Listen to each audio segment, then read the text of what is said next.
నమస్తే, welcome to our channel. ఈరోజు జగన్ హైదరాబాద్ వచ్చి నందినగర్లో ఉన్న కేసీఆర్ ఇంటికి వెళ్ళి కేసీఆర్ని కలిశాడు. ఈ సమావేశం వెనక అసలు వ్యూహం ఏంటి, దీని పర్పస్ ఏంటి అనేది మనం చూద్దాం. యాక్చువల్గా అయితే జగన్ సంబంధించిన వాళ్ళు చెప్తున్నది ఏంటంటే కేసీఆర్ని పరామర్శించడానికి మాత్రమే జగన్ వచ్చాడు. ఎందుకంటే ఆయన డిసెంబర్ 8న ఆయనకి సర్జరీ జరిగింది యశోద హాస్పిటల్లో, తుంటి ఎముక ప్రాబ్లం అయితే. దాని తర్వాత డిసెంబర్ 15న ఆయన డిశ్చార్జ్ అయ్యి నందినగర్లో ఇంటికి వెళ్ళాడు. ఆ టైంలో చాలామంది రేవంత్ రెడ్డి కావచ్చు, చంద్రబాబు కావచ్చు, చిరంజీవి, నాగార్జున ఇలాగ చాలామంది వచ్చి ఆయన కలిశారు. అప్పుడు జగన్ కలవలేకపోయాడు. సో ఇప్పుడు పరామర్శించడానికి కోసం మాత్రమే వచ్చాడు అనేది చెప్తున్నారు. జగన్ రాగానే బయట కేటీఆర్ రిసీవ్ చేసుకున్నాడు. కేటీఆర్ని ఒక ఎమోషనల్గా జగన్ హగ్ చేసుకున్నాడని విజువల్స్ కూడా బయటకు వచ్చాయి. దాని తర్వాత కేసీఆర్ పడుకొని ఉంటే జగన్ కూర్చున్న ఫొటోస్ అవి బయటకు వచ్చాయి.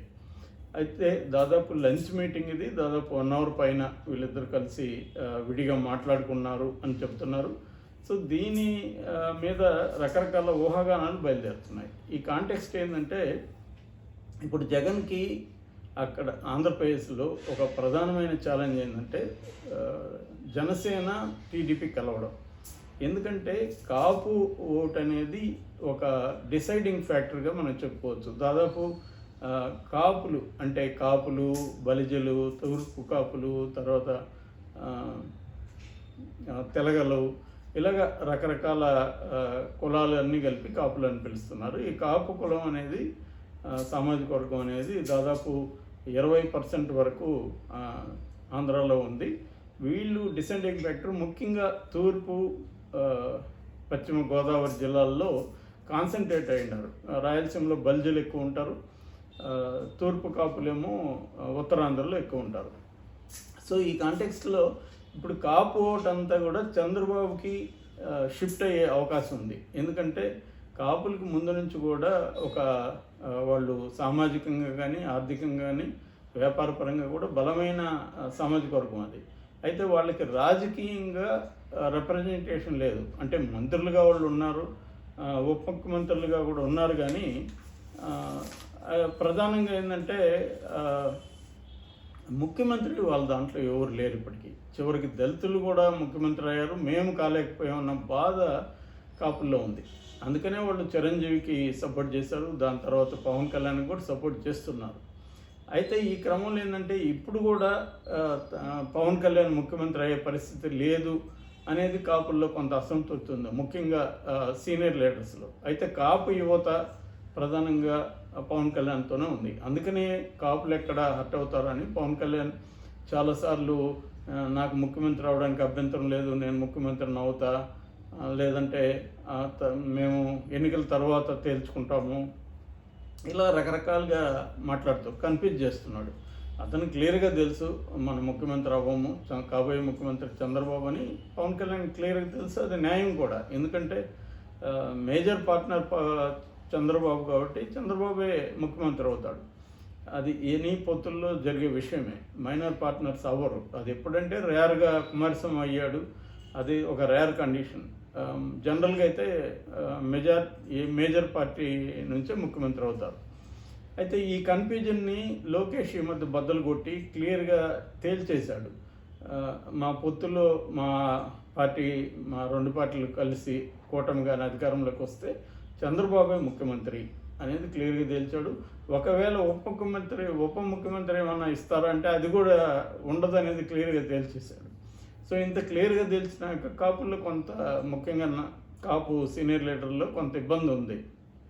అయితే దీన్ని జగన్ ఉపయోగించుకొని ఏం చేయాలనుకుంటున్నా అంటే ఈ కాపు ఓట్లని అంతా కూడా గంప కొత్తగా పవన్ కళ్యాణ్కి పోకుండా చూసుకునే ఒక స్ట్రాటజీని జగన్ ప్లాన్ చేస్తున్నాడు. దీనికి సంబంధించి జగన్ వ్యూహాలు ఏంటంటే, ఒకటి ముద్రగడ పద్మనాభాన్ని పార్టీలో చేర్చుకొని వాళ్ళ కుటుంబంలో ముద్రగడ కానీ, లేకపోతే ముద్రగడ ఏమో అడుగుతున్నా అంటే తనకు చిన్న కొడుకు గిరి భార్య సిరికి ఇవ్వమని చెప్తున్నాడు.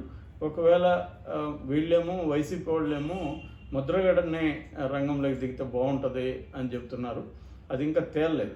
ఏదేమైనా తునిలో ఇచ్చే అవకాశం కనపడుతుంది. దాదాపు మిగతా అంతా కూడా ఆల్రెడీ ప్రకటించేశారు. ప్రధానంగా ఇప్పుడు తుని ఇంకా అనౌన్స్ చేయలేదు.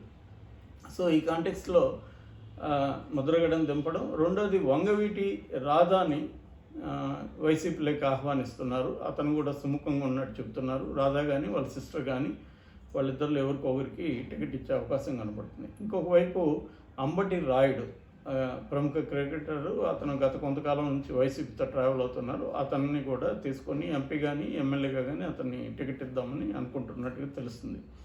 సో ఇలాగా కాపుల్ని మ్యాక్సిమం తన వైపు తిప్పుకోవడానికి తెలుగుదేశానికి వ్యతిరేకంగా ఉన్న కాపు సామాజిక వర్గ నాయకుల్ని తన వైపు తిప్పుకోవడానికి చేస్తున్నాడు. ఇప్పుడు కేసీఆర్ని కలవడంలో ప్రధాన ఉద్దేశం ఏమంటే, కేసీఆర్కి చంద్రబాబు మీద కోపం ఉంది. ఇక్కడ కాంగ్రెస్కి డైరెక్ట్గా సపోర్ట్ చేశాడు చంద్రబాబు.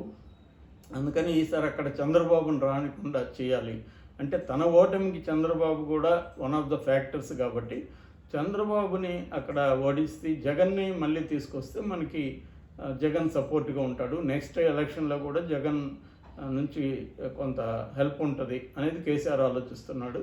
సో జగన్కి కూడా ఏంటంటే, కేసీఆర్ బీఆర్ఎస్ పార్టీని ఆల్రెడీ ఆంధ్రప్రదేశ్లో కూడా పెట్టాడు.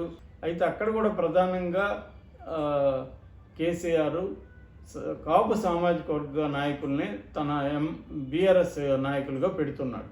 అంటే జనసేన పట్ల అసంతృప్తి ఉన్నవాళ్ళు, పవన్ కళ్యాణ్ పట్ల అసంతృప్తి ఉన్నవాళ్ళు, చంద్రబాబు పట్ల అసంతృప్తి ఉన్న కాపు నాయకులంతా కూడా బీఆర్ఎస్లకి తీసుకురావాలనేది కేసీఆర్ గతంలోనే ప్లాన్ చేశాడు.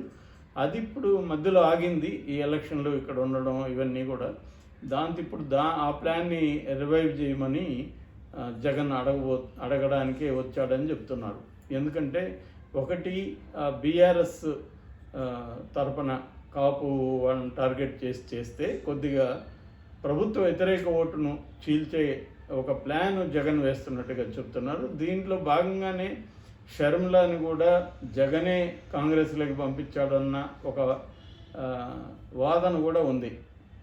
కాంగ్రెస్లోకి పంపించి తనకి పోటీగా తన ఫ్యామిలీలోనే ఒక చీలిక వచ్చినట్టుగా డ్రామా చేసి, ఈ చీలికకు కారణం సోనియా గాంధీ, చంద్రబాబు అనేది ఫోకస్ చేస్తే కొంత తనకు వ్యతిరేకమైన ఓటు అటు వెళ్లకుండా, అంటే చంద్రబాబుకి జనసేన వైపుకి వెళ్లకుండా చీల్చడం అన్న టాక్టిక్స్ని జగన్ ఫాలో అవుతున్నాడు. యాక్చువల్గా మోడీ చేస్తున్నది ఇదే. ప్రతి రాష్ట్రంలో కూడా మన ఓవైసీ లాంటి వాళ్ళని తీసుకెళ్ళి అక్కడ పెట్టి కాంగ్రెస్కి వెళ్ళే ఓట్ని చీల్చడం, తనకి వ్యతిరేకంగా ఉన్న ఓట్లని చీల్చేయడం ద్వారా తాను గెలవడం అన్న స్ట్రాటజీని మోడీ బీహార్లో, ఉత్తరప్రదేశ్లో, గుజరాత్లో అన్ని రాష్ట్రాల్లో కూడా ఇంప్లిమెంట్ చేస్తున్నాడు. అదే టెక్నిక్ని ఇప్పుడు జగన్ చేయడం కోసమే కేసీఆర్తో సమావేశం అయ్యి కేసీఆర్తో మాట్లాడినట్టుగా మనకి తెలుస్తూ ఉంది. ఇందులో నిజము ఎంత అనేది తెలియాలంటే కొంతకాలం ఆగితే మనకి క్లారిటీ వస్తుంది. ఏదేమైనా రాజకీయాలు చర్చించడానికి జగన్ వచ్చాడనేది మాత్రం మనం క్లియర్గా చెప్పచ్చు.